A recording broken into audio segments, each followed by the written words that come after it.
Hello and welcome to the Moncast.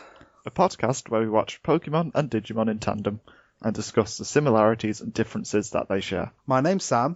And I'm Stevie. And the score currently stands at 11 points each. And this time we're watching episode 23, The Tower of Terror and Weregarurumon's Diner.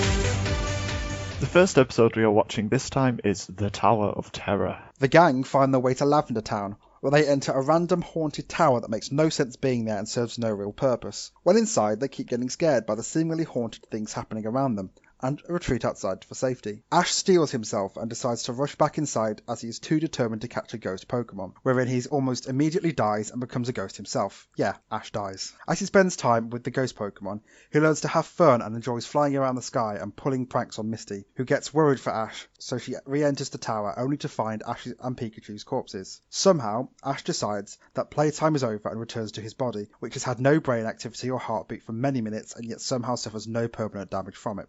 As the gang leave, Haunter appears and decides to join Ash on his adventures, because why not?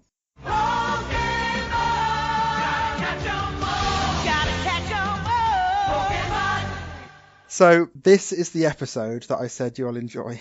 The one where you said Ash kinda dies. Yeah, I don't think he dies. he dies. His soul leaves his body, but I don't think the body dies. He's quite clearly dead. His body's in a coma. He's not in a coma, he's dead. His life force has left him. I think it's an out-of-body experience. His soul's left his body, but his body's still just entirely unconscious. He's got no brain activity. You don't know that. You don't know the science of ghosts. He's just dead, okay? I like to think of him as he died. He didn't die. He died. I don't think he died. Why are you defending him? You hate him. That's an episode where he potentially dies and you're like, no, he's okay, he's fine. I'm simply stating my opinion as fact. Okay, so this episode starts out, I need you to clarify this with me. The narrator, I'm pretty sure he says Sabrina's sacking Pokemon. He doesn't say psychic, he says sacking Pokemon. I have no idea. It sounds like sacking Pokemon. What I noticed that he said was the most important thing about the mysterious man from last episode wasn't that he had psychic powers. It was he was a bearded man. The bearded man from the last episode sent them off. For anybody who doesn't know, I have quite a glorious beard. Beards are an important thing in life. They're good. They're wholesome. Everyone should have a beard. Maybe not everyone. No, everyone. I think everybody would benefit from a good beard. I disagree. Unless the beards are the source of your psychic powers. Yes. Sabrina has a beard. She just hides it with a doll. Of course. That's the explanation. That's why she puts the doll in front of her face. Because as she lowers it, she's got like a giant beard. This makes perfect sense. And the other guy had a face mask on. Yeah. He only had a small beard under there. That's why he's got the face mask on. He's ashamed of his small beard. His lack of psychic powers. We'll just pretend that all the people in the room that didn't have beards didn't exist then. And if you notice, when Albert evolves into Kadabra and Alakazam, they get a moustache, which grows bigger as it evolves. Have we uncovered the source of psychic powers? It's beards. The more facial hair you have, the more psychic powers you have. Okay, so is it Misty or Ash who says, let's hold hands and stay together? Because what they do immediately is they hold hands and they don't hold Brock's hand. And I'm not sure if it's a racist thing or what. Or maybe they're just done with him being creepy to girls and Misty doesn't want him touching her. But let's all hold hands and stick together. And then Ash and Misty hold hands because they're in love because of a love subplot. And they just leave Brock where he is. It's because it's foggy. That foggy that you can't see right in front of you. They can't tell what order they're standing in. So like Misty thinks she's at the back of the group and Ash is holding out his other hand for Brock, who he thinks is at the front but isn't. Surely you'd be able to hear them talking in front of you and behind. You're forgetting that this is Pokemon and the characters are a bit stupid at times. Yes, they are. Mainly Ash. Mainly. So Ash scares Brock and Misty with a mask, which apparently he's been carrying with him the entire time, maybe? Maybe Ash's hat is like Brock's bag. He just hides things under it. But he says he's going to save it for next year's Halloween, which means that Halloween's already passed. So if you look back at when they've mentioned time has passed, you can pretty much guess when Ash started his adventure. Well, it doesn't mean that Halloween's passed in the time that the series has been going on. It just means it's passed in the past. If he says next year's Halloween, it means that this year's Halloween has passed, which means it's got to be past October. So if he's been travelling for maybe 3-4 months, then you can tell that maybe he started at an earlier, like you can probably pinpoint a rough time when he started his adventure. Based off of a joke that was probably only in the dub. Yeah. I get the impression this would be a good Professor Layton puzzle. When did Ash start his adventure? This reminds me of a puzzle. So they get to Lavender Town in one episode, but it took several to get to Viridian City. Saffron City. No, like several episodes to get to Viridian. So from Pallet Town through Viridian Forest, it took, 3 episodes? Through just a forest. Which one's Viridian? The first city they go to. Oh, well, that's the second episode. Okay, yeah, it's like going from Viridian City through the Viridian Forest to Pewter City took them, 3 episodes? But then in this episode, it took them not even an episode to get from Saffron to Lavender Town. Do you expect me to explain it? Yeah, why have they not had an episode between A and B? Because they have an actual plot with Sabrina to get back to. But they did it with the St. Anne episodes. They had them on the boat and then the boat went somewhere else and they had something else to do and they had somewhere else to go and it all got backtracked again and again and again and again and again. 5 episodes to get from going on the St. Anne to... No, it took them 7 episodes, 15 to 22. They get on the St. Anne in 15 and arrive in Saffron in 22. But they had a lot of delays with the boat sinking and the city being destroyed and the bikini contest at a festival. They were doing stuff all the time. It's a lot of weird things that happen in Pokemon. Shipwrecks, giant Pokemon, swimsuit contests, kaiju, ghost stories. People dying and having out-of-body experiences. Yeah, they're just constantly going everywhere. I feel like in Pokemon they've got more opportunities to have more random things happen because they're travelling this world where there's different towns and cities and stuff, whilst in Digimon they've got one linear plot that they have to follow, which is essentially save the world. And they have to do it all in one single desert. Okay, so then it cuts to Team Rocket in the tower looking at the kids, and Jessie does her laugh, and for me, Jessie's laugh is the most iconic thing of Pokemon. More than Pikachu's voice, more than like the sound of a Pokeball or anything, but if you played Jessie's laugh to me, then I'd know exactly what it is. Why? Because it's just her laugh is so iconic. It's not iconic at all. It is. Before they do the motto, there's always that ha ha ha ha ha that she does. It's not iconic, though. For me, it is. It's not what iconic means. It means, you associate this thing. No, it doesn't. That's what an icon is. An icon is a small representation of a bigger thing. Jessie's laugh doesn't represent all of Pokemon. For me, it does. For me, if I heard Jessie's laugh by itself, I'd know that it's Jessie from Pokemon. It would remind me of Pokemon. I'm not saying for everybody it's iconic, but for me, it's quite iconic. Fine. Okay, well, James is a treasure and he must be protected. Team Rocket is a treasure. Like, even when they're by themselves, they mess up. I really like Team Rocket. A lot of the comedy in this episode's from them, especially one specific moment. Just everything that involves Team Rocket is amazing in this episode. We'll talk about that after, though. First, I have a complaint and I have a question. What's this tower for? Nothing. It's just in the middle of an open space. Looks a bit creepy. But inside it's like a mansion, but doesn't serve a purpose. There's no explanation to what it is or why it's there. It's probably on Grand Designs, and then it got abandoned because the Ghost Pokemon took over.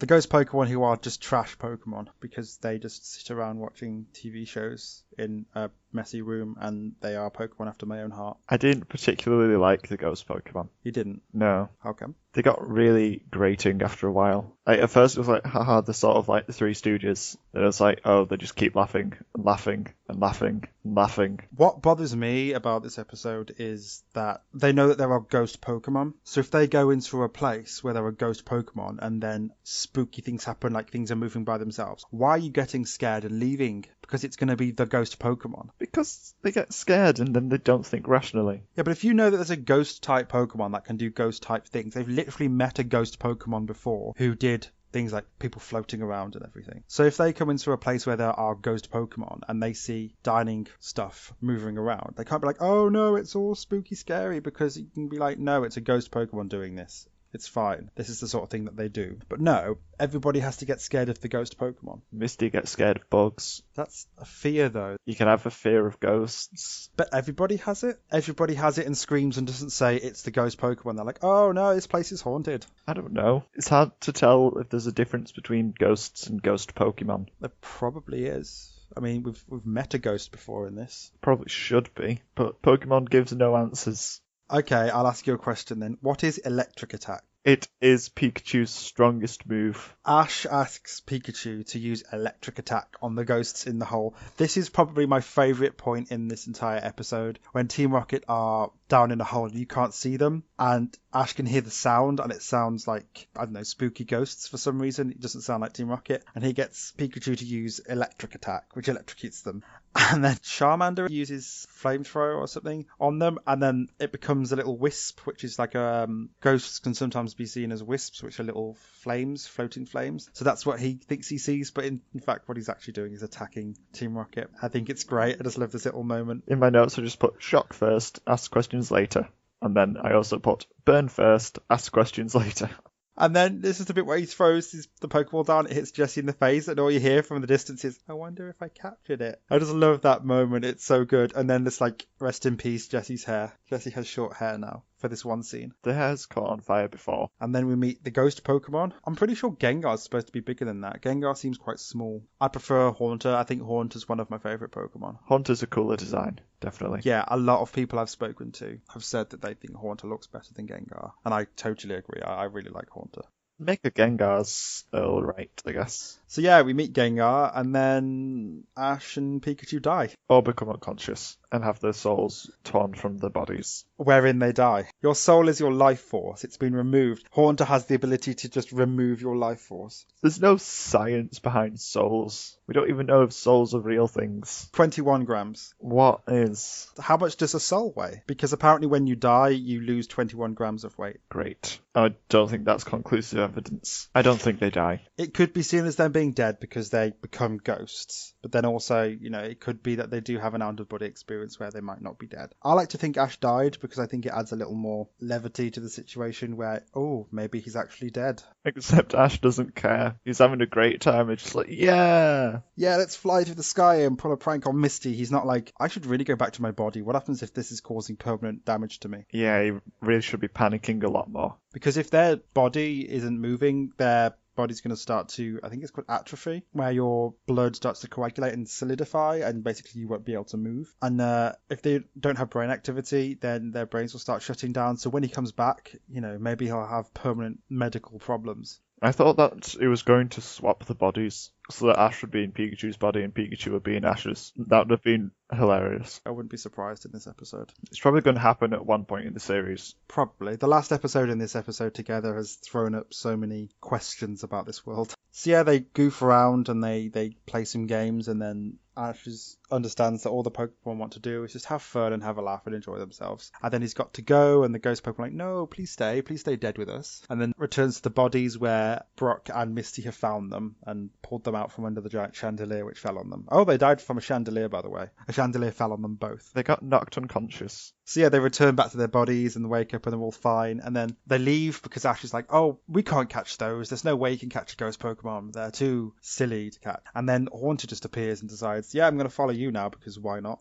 Yeah, I don't know. Has he actually caught Haunter? Or is he going to put Haunter in a Pokeball? Or is he just like renting out a Pokemon? We'll see. Is he even allowed to use a Pokemon in a gym battle that he doesn't technically own? We'll have to find out in the next episode. I'm not 100% okay with how the Pokemon joins his team because it's how it always happens. Like at the end of every episode, Ash has done something to prove himself to the Pokemon. The Pokemon's like, yeah, I'll join your team. Ash doesn't do anything in this episode. He flies around with them for a bit and then leaves. That's about it. And then the Haunter's like, oh yeah, I'll join you now then. So they wrote out Butterfree specifically for him to get Haunter. If he's keeping Haunter, I don't know yet. They wrote out Butterfree specifically for him to get Haunter. I don't think these things were directly connected. They wrote out Butterfree so he can get Haunter. No, I don't think they did. I'm pretty sure you said any Pokemon that replaces Butterfree you're going to hate. It's automatically Krabby because that was the 7th Pokemon that was left. He caught that before Butterfree though. Krabby has no relation to Butterfree going away. Now Krabby's got a place in the team, so Krabby filled that slot. Krabby hasn't, no, it's Haunter. Haunter's in the team. Well, now he's swapped out Krabby. No, he hasn't. Krabby wasn't in the team. You have no evidence of this? At no point does he mention Krabby. Why? What's this Krabby hate? I'm not saying I'm hating Krabby either. Krabby's not part of the team. Krabby's back at Professor Oak's lab. Is he? Yes, you never see Krabby in Ash's possession, and then he goes and gets a Haunter. So Haunter's part of the team now. I don't know if he is. I need to wait and see. When I see Haunter get sent out in a Pokeball, then I'll get angry at Haunter. The second you see that Pokemon, Haunter comes out, you're going to be like, I like Haunter. Haunter is dead to me. But Haunter's cool. I think I might have cooled off a bit since Butterfree was sent away, but we'll have to see. Like, if it's some really rubbish Pokemon that turns up, then I'll be annoyed. It's Haunter. It's quite clearly Haunter because he's got him in the team now. I don't know. I've not seen definitive evidence. Okay, so he's okay now, but the second he's part of the team, you're going to hate him. Yes, as soon as he's actually taken up that 6th slot. Why are you trying to get me to preemptively hate a Pokemon? I'm not, I'm just saying you had this hate for a Pokemon and just because of one slight technicality. Oh, I'm sorry, I'm not hating this Pokemon yet. It may or may not happen in future. Are you okay with waiting, Sam? Yes, I am okay with waiting for you to hate a Pokemon. Got to wait for the hate. That was a long talk about me not hating Haunter. It's annoying that he's just tagging along. Or may not be tagging along, may be permanent, we don't know. It's not made clear, but he's just sort of decided to follow Ash. There is a Haunter now. Yes. You could say that the Haunter is haunting them. Yes. Have you got any other things that you liked in this episode? The last thing I like is the last bit of Team Rocket on the merry-go-round, and it says looks like Team Rocket's throwing up again. Yay, small changes. That's the only bit that I like, or the last little bit. Any more for you? Ash used Charmander to light up things again. It's good when he uses his Pokemon to do smart things, like stop him falling off a cliff or light up a dark room, because it shows that he's learning, even if he forgets things every so often. The other thing is that Pikachu laughs when Brock gets incinerated, just further confirming that Pikachu likes pain and inflicting it on others, or just laughing at other people's misery. Yeah, Pikachu is kind of a sadist. He's a bit maniacal. He enjoys watching people get hurt or murdered. He just wants everyone to suffer for his amusement. He's crazy. He's a crazy mouse. But now, bad things. Have we got any more bad things? Not really, just not a lot really happens in this episode. As in, there's no real conflict. The conflict is Ash might be dead. Which is good. You know, there's not the new Pokemon of the day. Like, there's a problem with that Pokemon that they need to solve. Team Rocket steal that Pokemon and then it saves the day. It doesn't do that. Team Rocket are barely in this episode. Team Rocket's in it like several times. As in, Ash and Co don't interact with Team Rocket. No, they don't. Not directly, anyway. Ash thinks he caught the ghost Pokemon. Things that I didn't like. I've already mentioned that I found the 3 ghosts a bit annoying. They just weren't that funny for me. I wasn't too keen on the introduction to the episode as well, because there was just a lot of dumb jokes and Pikachu electrocuting people. Like, he did it twice, and it was unnecessary. It was just filled time. There's a lot of time just being filled. Like, they go into the tower and then the restaurant and all the cutlery flies around and they go back out the tower and then they build up the courage to go in again. Just stuff like that. It was a bit of a time waster. This could have been half an episode. Yeah, there's a whole lot of doing the same thing twice or multiple times, especially with the whole joke of, oh, this ghost has disappeared and is appearing behind the shoulder. They did that so many times. Any more dislikes or likes or things about this episode? Nope. What was your favourite thing or character or situation or, I don't know? My favourite whatever this time was Team Rocket, just because I've found them really funny this episode. Like, everything that they were involved in really amused me. Yeah, they did give us potentially the funniest scene of the episode, which was where they're in, like we've said before, in the hole being essentially abused. That's all that happens to them in this episode. They just get abused by Gravity and Ghost Pokemon and Ash. It's funny though. At no point do they actually do what they wanted to do, which was catch Pikachu. Ash doesn't see Team Rocket at any point, but somehow they still end up getting hurt and abused. Tied to a merry-go-round. They're wonderful. I love them. They're great. I like Team Rocket a lot more than I liked the gang in this episode. The gang. The gang. Ash and Co. The twerps. What was your favourite thing in this episode? Haunter. Because Haunter's one of my favourite Pokemon and it's amazing and I think it's great. Even though I may or may not hate him. You may or may not hate him. I really like him. I like Haunter's design as well. Yeah, it's really, really good. I'm not a massive fan of Gengar. It's a bit simple. It's just a blob with a giant mouth. But Haunter's floatier. It's got the disconnected hands, which I really like because it looks like they could just appear like one on each side of you and grab you and everything. And it's just really cool. Haunter's a really cool Pokemon. It's a good ghost design. Definitely the most interesting out of the 3 because Ghastly's just a blob, Gengar's a solid blob, and Haunter's like a diamond shape with 2 floating hands. It's cool. And what are your overall thoughts on this episode? It's a strange episode. Like, Ash and Pikachu potentially die. May or may not die. We don't know. That's why I said potentially. They definitely left the bodies and went doing Peter Pan things. It definitely raised a lot of questions, like, we don't know what happened then. No, it wasn't clearly explained what happened to them. Ash didn't seem to respond to it in a way that was like, oh god, maybe I'm dead. Yeah, he was a bit too carefree. I liked the fact that Team Rocket was in the episode, but wasn't in the episode. They had their own side story, which is essentially just them getting beaten up. So it was okay. It was an okay episode, but it just felt a bit weird. I felt it did fall a bit flat with some of its humour at times. It reused a lot of jokes. And the ghosts are a bit annoying. But like I said, the good bit in there was really good, and it was just that bit with Team Rocket being attacked by Ash, thinking that they're ghost Pokemon. Just everything about that was so funny. I'm just glad that Ash caught a ghost Pokemon in one episode so we can get back to the really interesting stuff with Sabrina. Maybe he caught the ghost Pokemon. We don't know. Maybe. I think that's something that bothers me as well. A lot of this episode isn't really explained. It just sort of happens. I like it when cartoons give you the chance to figure things out, but when it's something that, you can't really figure out because they haven't given you enough data, then it bothers me. I think it's why I like Studio Ghibli films a lot, because they just don't explain things in those, but there's always enough evidence around you to look at a scene and go, oh, okay, this has happened because of this. But when it's things like, oh, this has happened, but there's nothing around to explain why.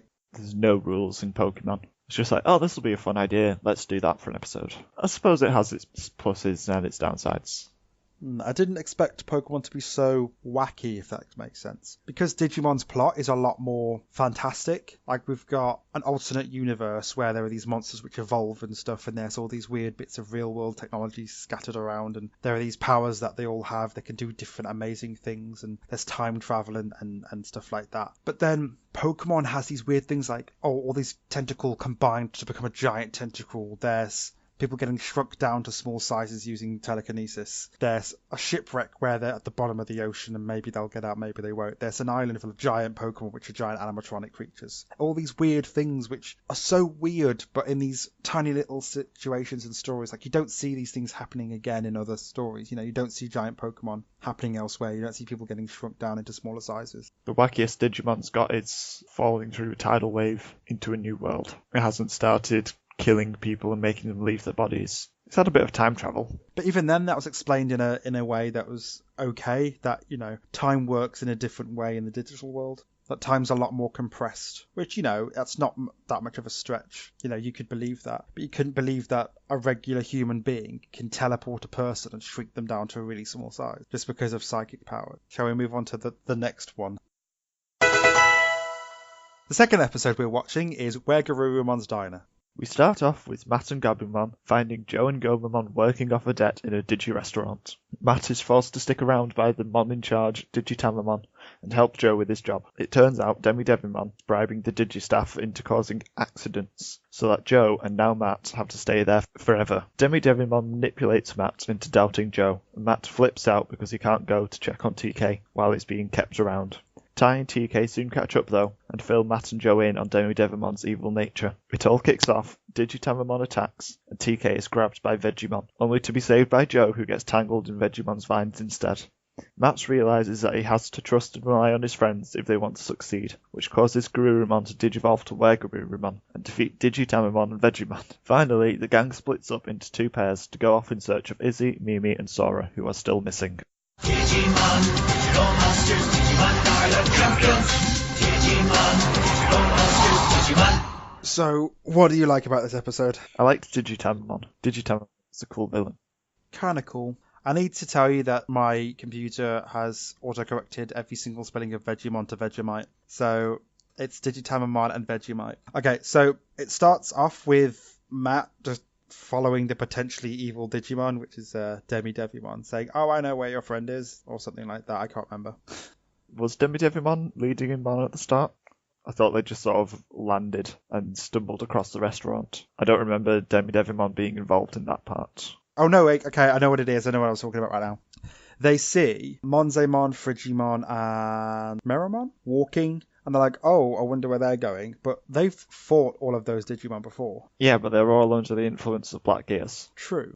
But for a moment, I was like, maybe they're the same Digimon that they met before. So I was kind of expecting Matt to say, oh, let's go and find what those guys are doing. But, they don't. And then they meet Gomamon and Joe in a tiny little restaurant in the middle of nowhere that makes no sense. It's just on the other side of the lake. Unless he has gone out to sea. But I don't think he has. So Digi-dollars are a thing? Yeah, and Joe has a lot of them. He has a lot of them, which doesn't explain where they came from. Where do you even get Digi-dollars? Did he go to an ATM machine and get his yen converted into Digi-dollars? So he's using the wrong currency, and that's why he ended up working there. So then, straight after that, Matt says, I think it's for Vegemon, or it might be for Digitamamon, when they've got the little stat screen. Matt says we didn't know it yet, but he's being manipulated by Thingy or something. It's something along those lines, that they didn't know it yet. And does that mean that the gang are telling the story about what's happening now, but in the future? Who are they telling this to? Like, it doesn't make sense why Matt would say we didn't know it yet, because that infers that they're in the future retelling this story. Maybe they are. It's a weird tense to put the narration in. But I think most of this was taking place a few weeks before TK and Tai met up again. Maybe they are telling it to them. Well, it must be more than that, because I don't know how long it was when they were in the restaurant before TK and Tai turned up. But they've been there a long time at the restaurant. And that's something I have a problem with. I'm just like, Matt, all you've got to do, you and Joe, just kick the egg's butt. That's all they've got to do. There's no laws saying they've got to stay there. There's like no legal system in the digital world. Just at night, just disappear. No one's going to find you. Digivolve to Garurumon, get on his back, disappear, go back to TK. Well, Demi-Devimon would have probably been keeping a close eye on them. Yeah, maybe, but, they could have slipped out at any point. Would have just gone to Vegemon and Digitamamon and been like, hey, they're leaving. Oh, what are they going to do? Chase after Garurumon? Digitamamon's pretty fast. He's got tiny little nub legs. He can't go very fast. Did you see him try and basically kill Matt? He, charged at him. I don't think he can sprint over long distances like Garurumon. He's an ultimate level. Yeah, but Garurumon. Look at Garurumon and its legs. And then look at Digitamamon and its legs. I don't know if you could get Matt, Joe, and Gomamon all on Garurumon's back. Yeah, you can. Garurumon's massive. Yeah, but it does mean he can carry everything ever. They're not that heavy. They're tiny, thin children. And a seal. I'm pretty sure I could carry 2 tiny, thin children and a seal. Maybe not the seal. I don't think they could get very far before someone was alerted. I just feel like there's no reason why they should have stayed. Because Joe is reliable. Reliable doesn't mean he has to stay and do this work. I don't think Joe would quit when he owes someone a debt, even if he's being conned. But even Matt should have said, look, you've been here for quite a while. I think you've paid it off now. We need to go. There are more important things than working in a restaurant. Neither of them could digivolve to Ultimate. I don't think they could have outrun them to escape. They could have outrun them. They couldn't have got a head start. I don't feel like the reason for staying was justified then. Even if the reason for them staying isn't justified, I don't think they could have escaped. So I don't care that they didn't try to escape. Okay, it bothers me that the reason for them staying wasn't very good, but...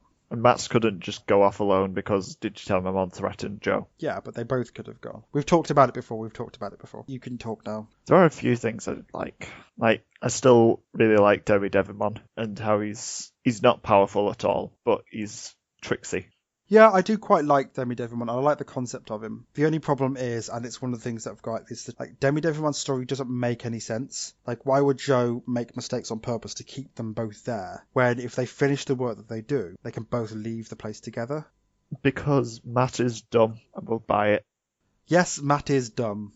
He started off in this episode not being too dumb. I've got a note saying Matt's not being stupid, yay. It's just a shame that later on and then he put Matt started being stupid, no. After Demi-Devimon says this to him, he could have said to Joe, hey Joe, what are you going to do when we leave this place? And then had said, oh, well, did you want to hang out with me? I'm going to go back and find TK. We can all stick together. That would have meant that Joe, if Joe was doing these accidents on purpose to keep Matt there, it would have meant that he doesn't have to do these mistakes on purpose now to keep him there because he knows that they're going to stick together when they finish. So if the accidents kept happening, he could tell that it wasn't Joe doing them on purpose. But instead, he's like, oh, so Joe's trying to keep me here forever by doing these accidents because that's surely a good long-term plan. I'm going to believe the little wing ball and get angry at Joe. There's a whole lot of trusting Demi-Devimon over your close friends so far, which is a bit dumb. They're very easily manipulated, and they shouldn't be, even if they are dumb children. I feel like all of this could have been avoided if they just spoke to each other. Or if Joe just never wandered off in the first place. They didn't really have to split up at all. It was so they could add plot. It's a bit more episodic at the moment. Like right now it's just, find everyone, we'll find someone new every episode. It's a lot less constant thread going through. So yeah, TK and Ty turn up, and TK runs over to Matt and says hi and everything, and then Matt goes, "So where's Ty?" But he didn't know Ty was back or anything like that at all. So how would he know to say, "Oh, so where's Ty?" Unless he's expecting TK to have stayed at the fairground and then also found Ty in that time. How did Ty and TK get there in the first place? They got on a pedal boat. They'd have to split it up weirdly, because Patamon and TK both have little legs. Agumon and Ty could have done the pedaling. But you can only fit 2 people in a pedalo. I forgot how they get over there. And I'm not going back to look at it. Matt and Goblimon could have just taken TK and Patamon with them then, if that's the logic, that they went in a pedalo. So they can't have gone in a pedalo, so Digimon's dumb. Yeah, this episode's dumb. I don't like this episode that much. So then Matt just gets angry at everybody for some reason. He gets mad at Joe because Joe is quite clearly doing this on purpose to keep him there. He gets mad at Ty for disappearing. But I don't think that's justified because Ty literally saved their lives when fighting Etamon, and he didn't know he was going to disappear. So why get mad at Ty? Because Matt's an idiot. He's a bad character. He is kind of an idiot, and For someone with the crest of friendship, he's a real jerk. he just doesn't talk to people and explain the situation, and if he'd spoken to everybody, this wouldn't have happened. How can he be a good friend when he abandons his own little brother? Because he's a jerk. He's got the crest of jerk. The thing is, I know what happens in this season, and I know that Matt just becomes worse and worse, and it bothers me because he's not the worst. He's kind of a cool guy, but he has a lot of responsibilities, and I don't know, he just becomes this moron. And it starts now. He should not be the one to harness the power of friendship. No. I think TK should have had the crest of friendship, if I'm honest. He should have the crest of little child. That's Kari's crest. Good point. To be honest, they both have the crest of little child. So then Matt gets angry and realizes that this is all just a trick to keep them there and starts to fight Digitamamon because Joe tried to save TK because TK got grabbed by Vegemite, and then Joe rescues TK but gets grabbed by Vegemite, and Matt realizes that he's a jerk. And then Garurumon digivolves into Twilightmon Team Jacob mode. And Weregarurumon's kind of cool looking, but then they ruin it with the music. And I think it's the first time we hear Hey Digimon. It is. The season of Hey Digimon begins. I have the soundtrack on my phone, and the song by itself's kind of okay. It's not the worst. But having it in a situation where the second ultimate evolution has happened and it's really cool and he's fighting to save his friends, takes all the tension out of the episode, takes everything away, and just makes it, oh look, here's this dumb song playing. It's such a happy situation. It's a good song, but they just play it at this ridiculous time.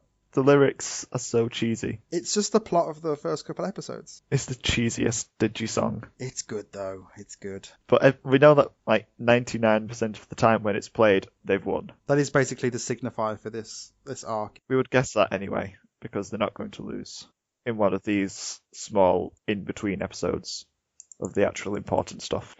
Matt definitely didn't earn this Digivolution though. No, he didn't. It would have been better if Gomamon Digivolved.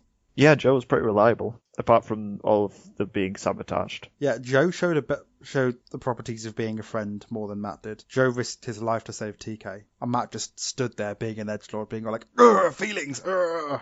And then, obviously, he defeats the Vegemite and the egg, and then Demidevimon flies away, and we get a little hint of Myotismon. So Demidevimon does refer to him by name this time. I made a mental note to not mention it in the last episode, because even though we see a bit of Myotismon, we see his shadow, I didn't mention it specifically then because it wasn't mentioned, so he mentioned it this episode, so I was like, yeah, I can use the name now. Because we don't want to spoil our listeners, even though we talk about Kari all the time. I assume that people listening have watched at least Digimon. Because the thing with Digimon is the plot's so linear and quite tight compared to Pokemon, which has got a couple of 100 episodes before any conclusions or anything. So you can't really spoil Pokemon because these episodes are all kind of, sectioned off. Each episode is its own little arc. With Digimon, it's one long arc that's going on. So it's harder to spoil Pokemon than it is for Digimon. Pikachu never evolves. Well, that's a given. It's a massive spoiler. Misty and Brock aren't going to stick around with Ash forever. All the spoilers!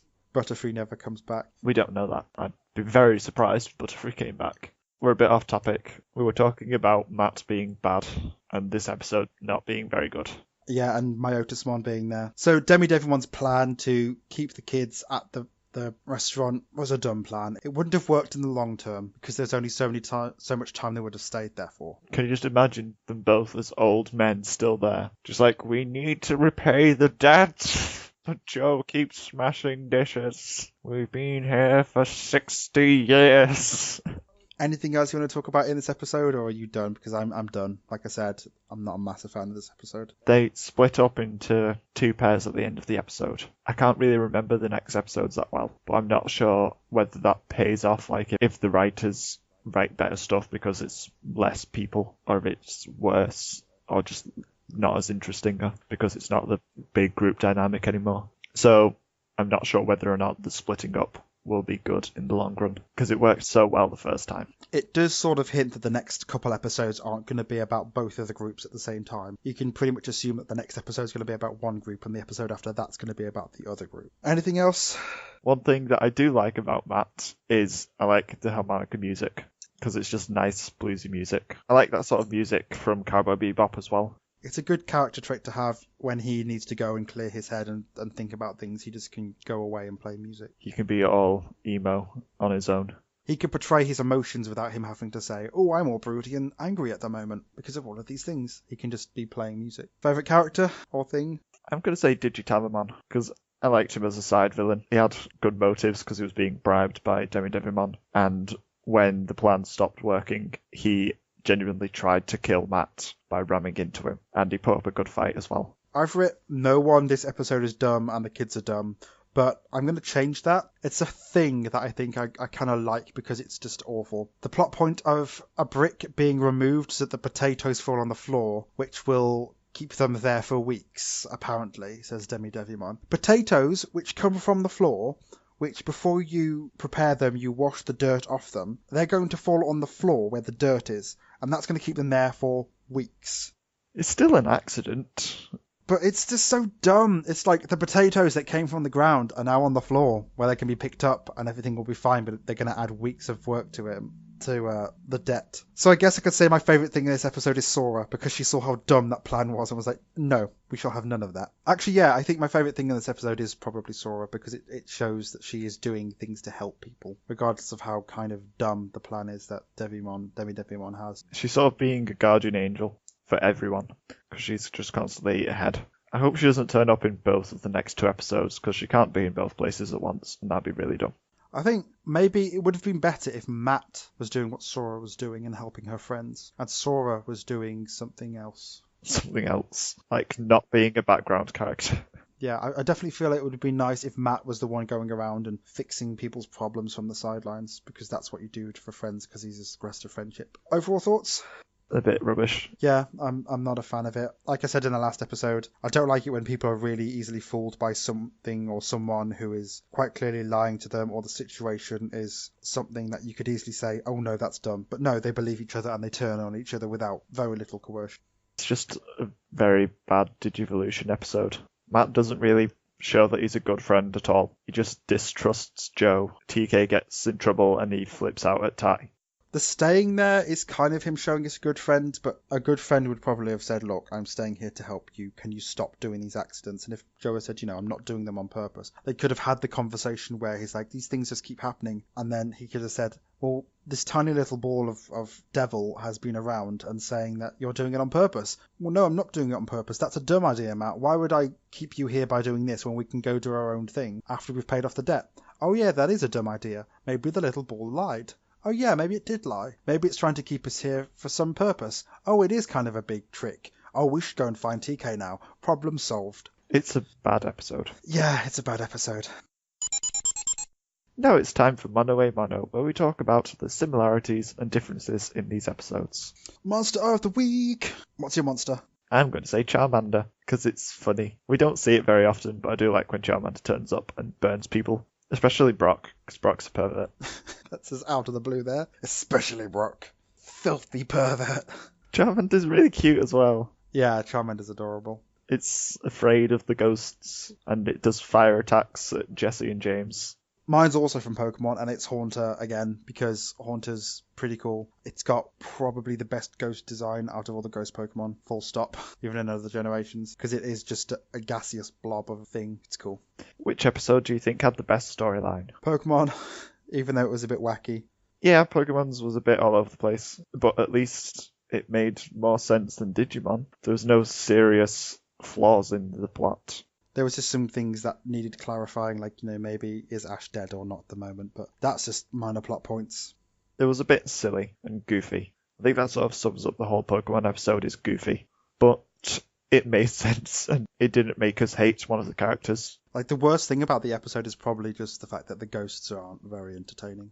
Yeah, the ghosts get a bit grating. Any similarities? We have lots of pranks. Would you call what Everyone's doing a prank? I'd call it a prank. Pranks tend to be things that go wrong for a laugh. He's being tricksy. He's tripping him up and setting up booby traps, things like that. I'd call them pranks. My theme is fear, because in Pokemon, the gang and Team Rocket get scared by sort of harmless pranks that the ghost Pokemon are doing. And in Digimon, Matt and Joe are both afraid of different things. So Joe's scared that he's going to be stuck there forever, causing mistakes. And Matt's afraid that if he stays too long, that TK might get in trouble. But if he goes, then Joe will get in trouble or will get hurt because of the threats that Digitamamon made. So each episode addresses fear in a different way. Pokemon is a lot more light-hearted, and it's just sort of a spoopy fright, whilst Digimon is pretty much life or death, because no matter what he does, no matter what Matt does, someone could potentially get hurt. The other similarity I wanted to point out was that in both of them, the main groups, like Ash and Co and the Gang of Kids, have been split up into smaller groups. It's Matt and Joe, and it's mainly just Ash, and then Brock and Misty are outside most of the episode. So not in the usual massive group of people. So they both focus on like a single or two characters instead of the usual 8 or 3. Although even when Pokemon does have 3 of them, it's mainly just Ash talking, unless he needs Misty and Brock to explain something. I do like it when Digimon splits them up, because there does seem to be, when there's a lot of people in an area, they all have to talk, and it slows the plot down a little bit when they all have to say their line whilst everybody else is stood there waiting to talk. And it also just highlights the lazy animation more, because you get the blank expressions. The staring into the void as somebody else talks next to them. I've not really been looking out for that in Pokemon, though. That very well could be happening in their conversations. I feel like there's a lot of almost like the camera changes a lot in Pokemon when people talk. Yeah, there's not a lot of focusing on all of them at once. And when it is focused on all of them at once, they're usually walking somewhere, so they don't seem as stationary. So, which episode did you prefer the most, or enjoy the most, or like the most? I'm going to say Pokemon. I'm going to say Pokemon as well, because it's got a Haunter in it. Neither of the episodes was particularly great this time. Yeah, no, they weren't the best, but out of the two, I think the Pokemon one was the better. Mostly because Ash potentially died. Yeah, it was a lot less infuriatingly stupid and riddled with plot holes than Digimon was. There was no Matt in Pokemon. There is no Matt in Pokemon. And now I'm looking forward to next episode when we get the rematch with Sabrina. And also when we find out if I hate Haunter or not. So that makes it 12-11 to Pokemon. Join us again next time where we'll be watching episode 24. No questions, please. And Haunter versus Kadabra. You can listen to more of us on Soundcloud, iTunes or Stitcher, where we like getting reviews and comments. And you can message us via our Facebook, Twitter, Tumblr, With the World's Red, and email, which are all linked in the show notes. Thank you for listening. Goodbye. Bye.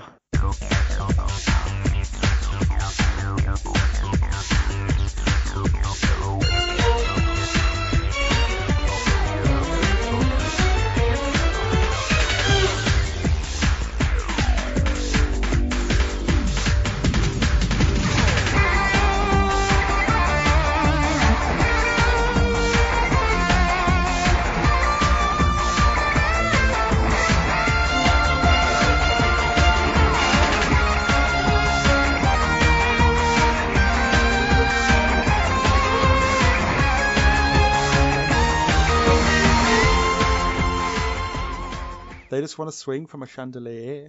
Please don't sing. I'm not going to sing. It's okay. I'm not going to do that. Good. Yeah. Can't promise anything. I want to be the very best. We're not doing that one. Again. Okay. Favorite thing or character? I had other stuff. Oh, okay. You can go. Okay. And the last thing I want As in to... leave. Leave, Stevie. Leave now. Okay.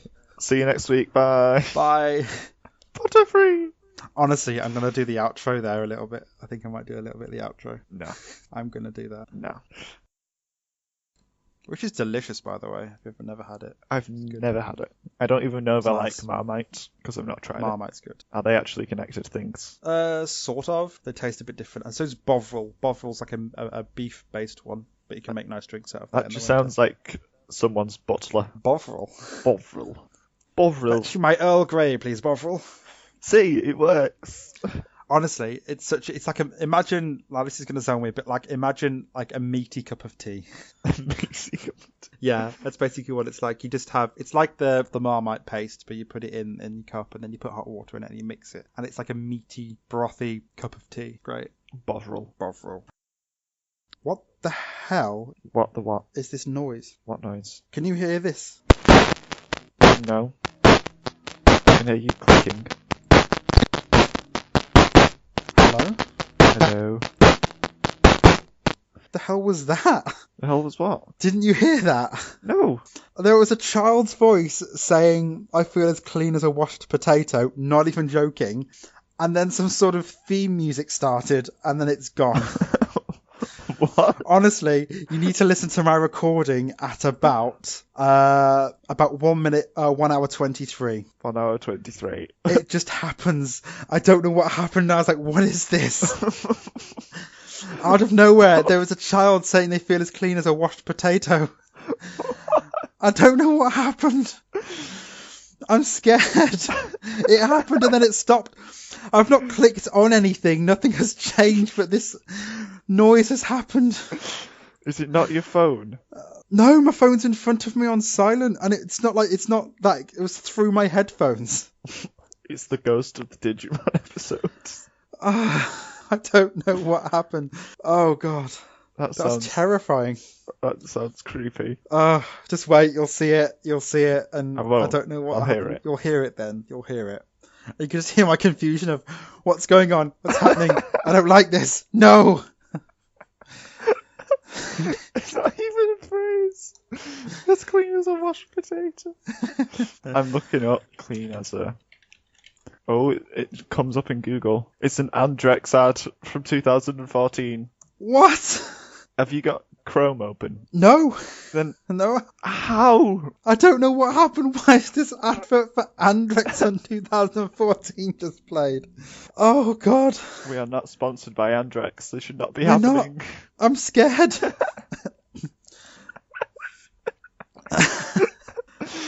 Okay. Oh, I've gone really lightheaded. Okay, so back on track.